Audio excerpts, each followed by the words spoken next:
भोपाल में राष्ट्रीय स्वयंसेवक संघ के कार्यकर्ता विकास वर्ग 1 का समापन हुआ।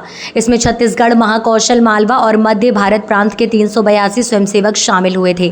शारदा विहार आवासीय विद्यालय में स्वयंसेवकों ने 20 दिन का प्रशिक्षण का प्रदर्शन किया।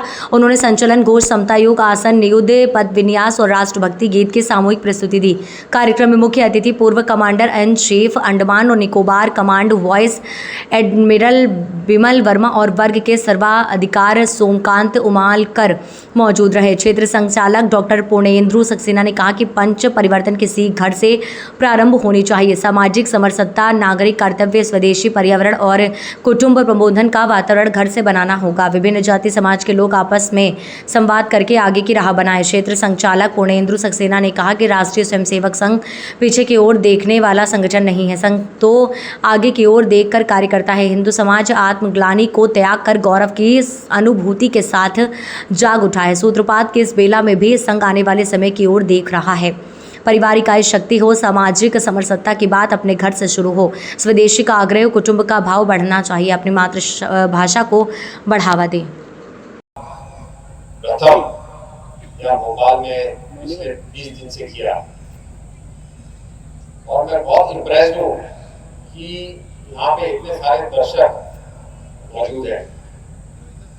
मैं पहली बार इस तरह के अवसर पे आ पाया हूँ और मैं बहुत खुश हूँ कि मुझे ये मौका दिया गया। जैसे कि आपको पता है, मैं 40 साल भारतीय नौसेना में था और 10 साल उसके पहले राष्ट्रीय इंडियन मिलिट्री कॉलेज और नेशनल डिफेंस अकेडमी में था।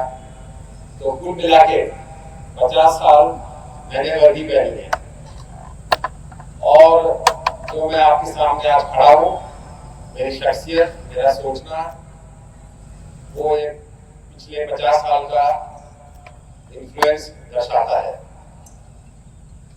मैं आपके सामने 2 मुद्दों पर टिप्पणी करूंगा और एक आपको सजेशन या रिकमेंडेशन दूंगा।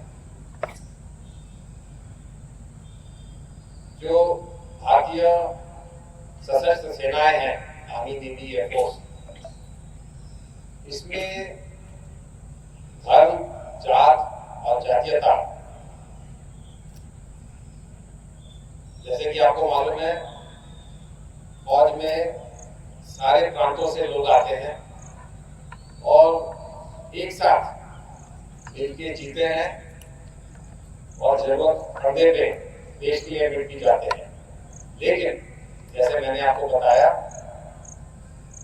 धर्म, जाति और जातीयता, ये जो हम पूरा अपने देश में देखते हैं, इस सिलसिले में मेरा अनुभव जो 50 साल का है, और फौज एक बहुत ही यूनिक और अद्भुत ऑर्गेनाइजेशन है जहाँ इसको बिल्कुल ही अलग ढंग से हैंडल किया जाता है।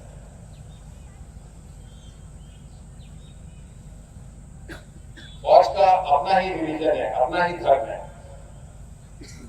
अब आपको जो मैं बात बताने जा रहा हूँ, शायद आप लोगों को मालूम होगा और कहीं को नहीं मालूम होगा।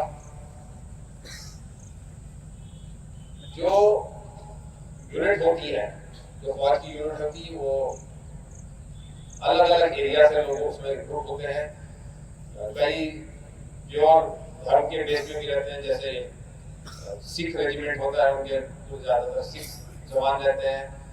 जो इंडियन मुसलमान है, उनकी इंडियन मुसलमान, उनकी अलग कंपनी रहती है। इस तरह अलग अलग रहता है। लेकिन जो ऑफिसर्स रहते हैं, जो जेसीओ, मैं 2 चीज के बारे में आपको बताना चाहता हूँ। एक, सर्वधर्म स्थल जो हर यूनिट में होता है, हर फौज में बहुत कॉमन है, और दूसरा मंदिर परेड। तो ये जो सर्वधर्म स्थल जो मैंने पहली बार देखा, पहले मैं आपको बताना चाहता हूँ, मेरा बचपन जब मेरा मिलिट्री स्कूल में था, तो हमारे स्कूल में एक मंदिर था, एक मस्जिद थी, एक चर्च था और एक गुरुद्वारा था।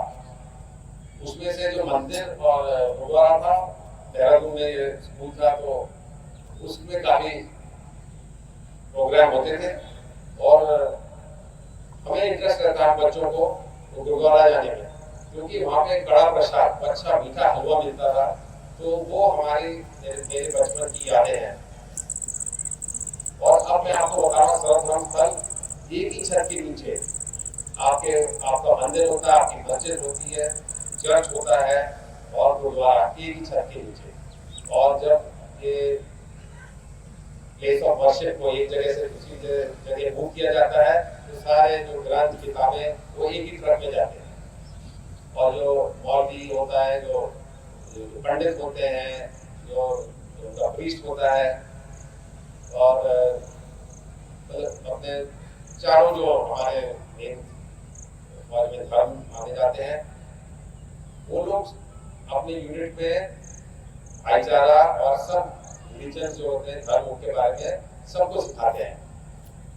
तो ऐसा भी देखा गया है, मैं एक उदाहरण दूंगा।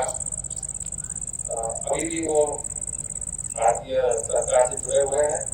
लेफ्टिनेंट जनरल हसनैन यहाँ पे भोपाल में भी 21 कोर कमांडर थे, और उनका इंटरनेट पे काफी कुछ वो जगह जगह बातचीत करते हैं। तो अभी भी सरकार में 7-8 साल पहले वो रिटायर हो गए थे, 7 साल मेरे ख्याल से।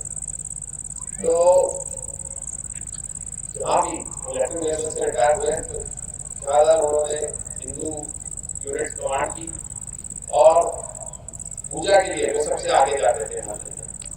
इसी तरह ऐसा भी होता है जब इंडियन मुसलमान की यूनिट होती है, उनका कोई हिंदू कमांडिंग ऑफिसर होगा तो वो उनके साथ, उन्होंने इसके बारे में रेफरेंस भी किया है कि वो उनके साथ रोजे भी रखा और उनके साथ नमाज भी पढ़ते थे। तो एक ये बहुत ही अद्भुत प्रदर्शन हमको मिलता है फौज में देखने का। दूसरा मैंने आपको बताया था मंदिर परेड, तो रेगुलर इंटरवल्स में सारे एक दूसरे के मंदिर परेड होती, तो जितने भी धर्मस्थल है, क्योंकि सब धर्म के क्या बोलते हैं, कुछ एक साथ नहीं रहते हैं, जो भी अवेलेबल रहते हैं वो सब एक दूसरे के त्योहारों में शामिल होते हैं, और जो मंदिर परेड में एक दूसरे के धर्म स्थल पे भी जाते हैं। तो ये बहुत यूनिक कल्चर है, और ये सिर्फ हमारे जो देखने को मिलता है। हमारे देश में जैसे हम देखते हैं धर्म के ऊपर काफी चर्चा रहती है, और देखा जाता है उसको पॉलिटिकली भी यूज किया जाता है।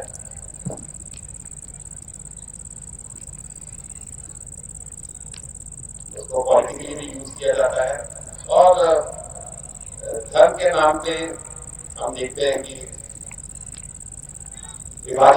डिवीजन होना काफी कॉमन देखा जाता है। तो डेफिनेटली मेडिटेशन और जो मैं बोल रहा हूँ ध्यान में बैठना, उसको जल्दी से जल्दी आप लोग शुरू करें। मैं पर्टिकुलरली एड्रेस कर रहा हूँ जो हमारे कोर्स अटेंडीज हैं, तो ये मेरी आपसे रिकमेंडेशन है। पिछले साल मैं गया था अबू धाबी, दुबई, तो वहाँ पे एक फ्यूचर म्यूजियम है, तो किसी को मौका मिले तो जरूर देखिएगा।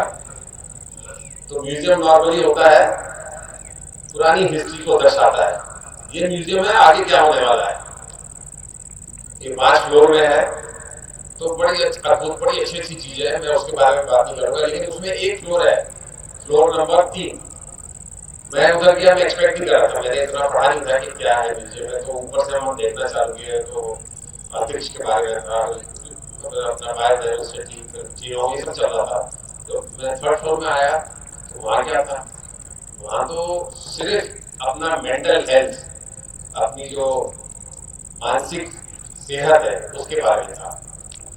ये माना जा रहा है कि इस सेंचुरी के बीच तक 2050 के आसपास तक जो मानसिक रोग है वो सबसे बड़ा किलर रहेगा। सबसे ज्यादा मौतें अपने मेंटल डिजीजेस या मेंटल प्रॉब्लम से होगा। हम इतनी प्रोग्रेस देख रहे हैं हेल्थ सेक्टर में, जैसे मैंने बताया AI वगैरह का इतना आजकल प्रचलन है, आगे पीछे सर्जरी भी सब ऑटोमेटिक हो जाएगी, डॉक्टर साहब का काम बहुत ज्यादा आसान हो जाएगा, रोबोट करने लगेंगे, ये सब होने का पूरी संभावना है। लेकिन जो हमारा दिमाग है वो तो वैसे ही रहेगा, उसमें कोई बदलाव नहीं आएगा, और उसको आप खुश रखना चाहते हैं, उसको आप संभाल के रखना चाहते हैं, आप बेहतर जिंदगी जीना चाहते हैं, तो आपको उसके लिए मेहनत करनी पड़ेगी। इसलिए जो ध्यान और मेडिटेशन है उसको आपको फिर से एक बार रिकमेंड करूंगा।